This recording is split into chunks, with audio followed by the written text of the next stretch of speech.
नवे दानवाड येथील माध्यमिक व प्राथमिक आश्रमशाळातर्फे विद्यार्थिनी फिजा तहसीलदार यांचा सत्कार. नवे दानवाड येथील माध्यमिक व प्राथमिक आश्रमशाळेच्या वतीनं शाळेची माजी विद्यार्थिनी फिजा तहसीलदार यांचा नुकताच सत्कार करण्यात आला. अत्यंत प्रतिकूल परिस्थितीत शिक्षण घेत कष्ट व जिद्दीच्या बळावर फिजा हिनं स्पर्धा परीक्षेत यश संपादन करून नोंदणी व मुद्रांक विभागात शिपाई म्हणून निवड झाल्यानं तिचं सर्वत्र कौतुक होत आहे. फिजा मलिक तहसीलदार हिचे इयत्ता 1ली ते 10वी पर्यंतचं संपूर्ण शिक्षण माध्यमिक आश्रमशाळा नवे दानवाड इथं झालं.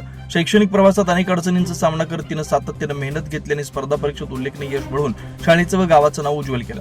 यावेळी संस्थेच्या अध्यक्ष श्रीमती महादेवी नाईक, सचिव संजीव नाईक, मुख्याध्यापक Yadav sir, Bashir Nadab, doctor Mahesh Patil, Koli sir, Naik sir, Kamble madam, Naik madam, Goga Desai, Arun Bhandare, Maruti Kurne आदी मान्यवर उपस्थित होते. कार्यक्रमाचं सूत्रसंचालन व मनोगत प्राचार्य अनिल अंबुपे यांनी व्यक्त केलं. आभार मुख्याध्यापक सुभाष नलवडे यांनी केले. शाळेतील शिक्षक वर्ग व विद्यार्थ्यांनी फिजाच्या यशाबद्दल अभिनंदन करत तिच्या पुढील वाटचालीस शुभेच्छा दिल्या. शिवार न्यूज साठी प्रल्हाद साळुंखे.